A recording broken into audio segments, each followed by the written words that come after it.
Welcome to Toy Polloi. Hello and welcome to another video from Toy Polloi, and today we're revisiting a fix that I did right back at the start of this channel, which is repairing the arms on a vintage Star Wars Wampa. Now, back when I did the first video, I came up with a fix using some elastic and a cable tie, and it was actually a pretty good fix. But sort of rewatching the video recently, I thought maybe I could do it a slightly different way and a slightly simpler way, so that's what I want to try today. And as you can see in front of me, I've managed to find another Wampa with his arms missing. In fact, I'm seeing more and more Wampas like this as I sort of search around on eBay and at various toy fairs. It just looks like the elastic inside them is really starting to reach the end of its life, so it perishes, the arms fall off, and you can get a Wampa like this for a lot cheaper than you can get a Wampa with his arms attached. So let's get on and see what we can do with fixing this, and see if I can come up with a slightly simpler way of fixing it than I showed previously. So here we have a poor old Wampa, and this is a fairly common problem with these. The arms have fallen off. There should be a loop of elastic inside this that runs through a couple of little sort of black pieces inside the arms. It is held together with a metal clamp inside, and that is what holds the arms on. But as I've said, the elastic over time tends to perish, and that means that the arms fall off like this. So what we've got to do today is reattach it. When I did my original fix, I threaded some elastic through the little piece of plastic that's in there. It's a bit of an awkward piece of plastic to see, but essentially it looks like a button. It's a circular piece of plastic with two holes in it, and the elastic needs to thread through that. I tied a loop of elastic onto that. I did the same on this side, and then I used a cable tie to pull the two arms together inside, and that puts the arms back on. But I actually think you don't really need the cable tie. You could just do this with elastic. So that's what I plan to do today. I've got myself a small piece of elastic. You don't need a huge amount of it. This is a 3mm round elastic, and it should be fine. I've got about 50 centimeters here. You probably don't even need that much. It's just a short length that is required. So the first thing we've got to do is actually thread this through the little sort of buttons on the inside of each of these arms, and I'll show you how to do that now. It's a bit fiddly, but it can be done. Okay, so what you need to do this is a pair of tweezers, a small piece of beading wire, and the elastic that we have got to thread through. What I'm going to do is I'm going to wrap the beading wire around the end of this elastic so that it is held in place, because you're using the beading wire to pull the elastic through the rather awkward holes in the side of the Wampa's arms. So what you've got to do is get this wrapped around so it's sort of held taut enough that but when you pull it, the elastic should go through and doesn't sort of get lost inside. So you know, just wrap that around like that. Then we need to make the other end of the beading wire a slight U shape, just a small little bend in it. About that, you can see what I've done. It's not particularly sort of a wide U shape, and with a sort of longish arm coming out the back of it, because this is how we are going to thread it into the bead.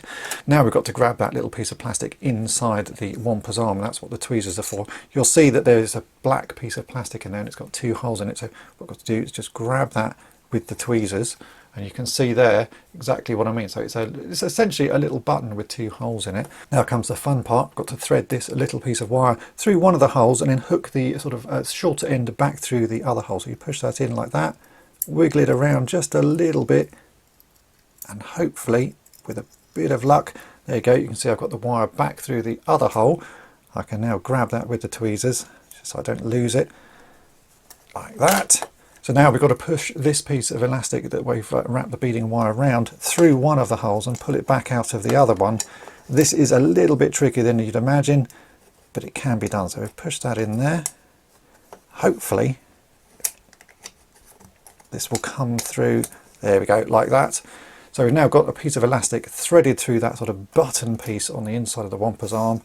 That's the first one done. We've got to do exactly the same on the other side, but before we do that we need to thread these bits of elastic through the body. Threading the elastic through the body is actually fairly straightforward. We can look inside, you can see there's a post across the middle of it. We want to thread one piece of elastic under that and one piece of elastic over the top of it, and it doesn't really matter at this stage which goes in which, because you can see that that button piece sort of rotates inside the arm anyway, so you can put them either way you like. So I'll just thread one of these through like so. That one's going over the top of the post, comes out the other side, and then we'll do the same with this one, but this one goes under the post and out the other side. So there you go, that's one arm threaded on. Now we've got to do that same process that I just showed you. I'll wrap a piece of beading wire around the end of this and we'll thread it through this arm. And I think all we need to do then is tie this really tight. We don't need to use a cable tie, we can just tie the elastic really tight, and that should hold the arms on. So let's thread this arm up and we'll get tying.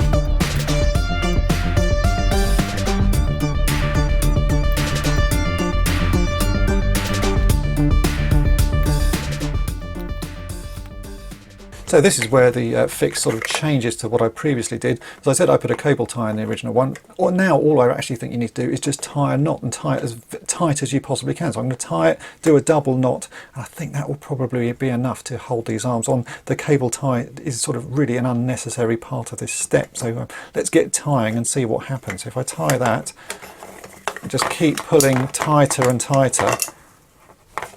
How is that looking? Yeah, that's already feeling pretty tight. So I'll do a double knot on that. So let's just tie that off.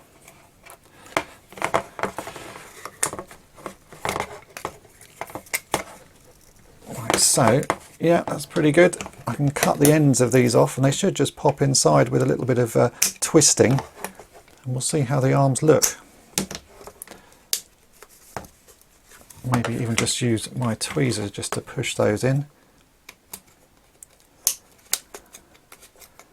Like so. Yeah, there we go.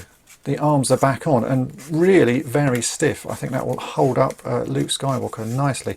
So yeah, a slight modification to my original fix. The cable tie was completely unnecessary. You can just do it with elastic, and as long as you've got a little bit of beading wire to make sure you can thread everything through, we can get that Wampa back up and running very quickly indeed.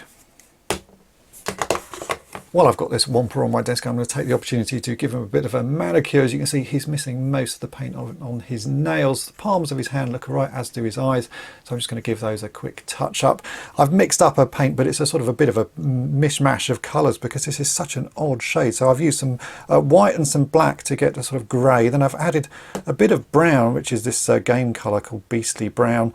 But even that wasn't quite right, so I've added a tiny amount of red and then a tiny amount of purple, and I've now got a shade that is matching this colour quite nicely. I don't think there's going to be an exact match anywhere, and I think every figure will be slightly different, so I can't give you the exact sort of numbers, but that's the sort of combination of colours I've used to get a colour that I think will match pretty closely to the original. Let's just put some on. Yeah, that's really close indeed. It's sort of a bit of an art, I suppose, guessing which colours to mix together. There is never a sort of perfect colour for any figure because every figure has sort of degraded and aged slightly differently to every other figure. You can see this Wampa is a little bit yellowed. I'm not going to bother sort of de-yellowing him, but that's probably affected the colour that his claws are as well. But just touching these up just makes quite a big difference to him. I'll get these all painted and then I'll put a clear top coat on a sort of a semi-gloss sort of satin type finish just to make the paint look really quite nice, and then we'll class this chap as done. And there we go, that is the Wampa all fixed up. His arms are back on, and I've fixed up his nails, which were pretty scratched up on this figure. And as you can see, he's really now looking very nice and could go back on display. This fix is just a simplified version of the fix I showed all those years ago. Sometimes when I do fixes, I work out better methods as I go along, and this is something I've been wanting to try for a while. The old method does work perfectly well, but this one is just slightly simpler because it takes a few less stages, and you can see that the arms are back on, and he's really very poseable again. So you can do either method, but I think for simplicity's sake I would say this new version is just a little bit easier and takes a lot less time to do. So if you want to fix your Wampa, just a piece of elastic and some beading wire and you can actually get him fixed up pretty easily. If you've enjoyed this video, then make sure to hit the subscribe button and tap the bell to be notified each time I upload a new video. Thanks for watching. Thanks for watching Toy Polloi. Subscribe for more great videos. You can also follow Toy Polloi on Twitter, Facebook, and Instagram.